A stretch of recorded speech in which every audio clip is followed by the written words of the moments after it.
Assalamualaikum warahmatullahi wabarakatuh. Perkenalkan, nama saya Roida Zevania Hayati Sianturi.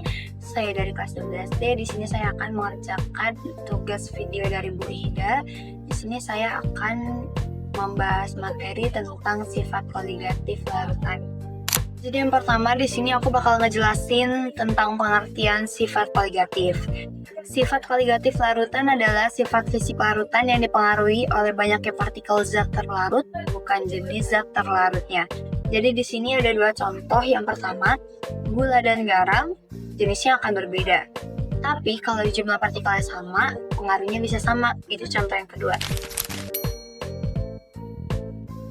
Jadi di sini aku bakal ngejelasin 4 jenis-jenis sifat koligatif. Yang pertama ada penurunan tekanan uap, yang kedua ada kenaikan titik didih, yang ketiga penurunan titik beku, yang keempat tekanan osmotik.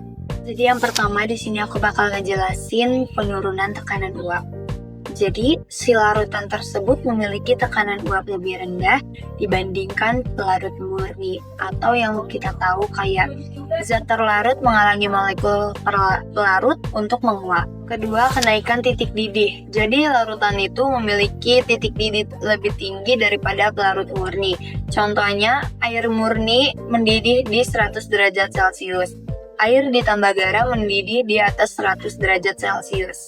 3. Penurunan titik beku. Jadi larutan tersebut memiliki titik beku lebih rendah daripada pelarut murni. Jadi contohnya ada dua di sini.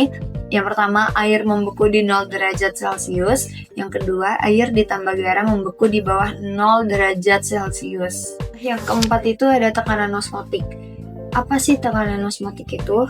Jadi, tekanan osmotik adalah tekanan yang diperlukan agar pelarut tidak berpindah melalui membran semi-permeable atau biasanya terjadi pada sel makhluk hidup.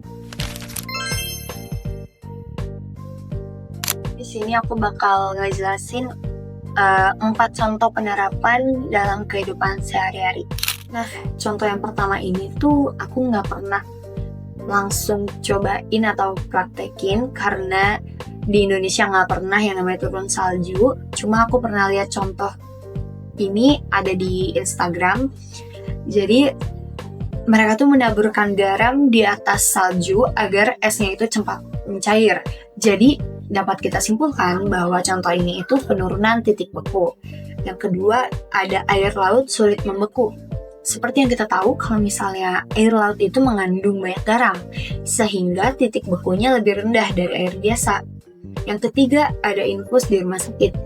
Cairan infus dibuat isotonik dengan darah supaya sel darah tidak pecah atau mengerut. Contohnya, tekanan osmotik nih, kalau yang ini. Yang keempat, memasak air asin. Air yang diberi garam lebih lama mendidih karena titik didihnya jadi naik. Teman-teman, jadi aku punya 2 soal. Soal yang pertama ini tentang teori. Jadi soalnya, mengapa penambahan garam ke dalam air dapat menyebabkan titik beku air menurun? Jadi jawabannya adalah karena garam sebagai zat terlarut menambah jumlah partikel dalam larutan. Akibatnya, proses pembentukan es terganggu, sehingga air membeku pada suhu yang lebih rendah dari 0 derajat Celcius. Peristiwa ini disebut penurunan titik beku, salah satunya sifat koligatif. Teman-teman, di sini aku bakal ngejelasin soal yang kedua. Diketahui molaritas larutannya itu 1 molaritas. Tetapan penurunan titik beku airnya itu atau KF-nya 1,86 derajat Celcius molal pangkat minus 1. Nah, larutan non-elektrolitnya itu I sama dengan 1. Lalu kita tentukan penurunan titik bekunya atau delta TF tersebut. Jadi di sini kita tulis dulu rumus penurunan titik bekunya. Delta TF dikali I dikali KF dikali M. Jadi sebelumnya apa sih itu I? I itu adalah partikelnya. KF-nya itu adalah angka tetap. M-nya itu banyaknya zat terlarut. Mari kita substitusikan. Delta TF kita tulis ulang, sama dengan I-nya itu kan tadi 1. Kita tulis 1, kita kali sama KF-nya. KF-nya itu 1,86 derajat Celcius dikali M.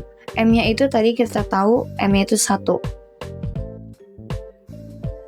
kita kalikan semua, hasilnya tetap sama, 1,86 derajat Celcius.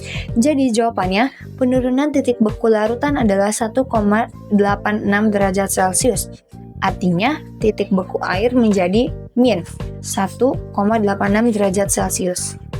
Itu saja pembahasan dari saya tentang materi sifat koligatif larutan. Semoga siapa yang mendengar atau siapa yang melihat paham. Segitu saja dari saya. Terima kasih. Assalamualaikum warahmatullahi wabarakatuh.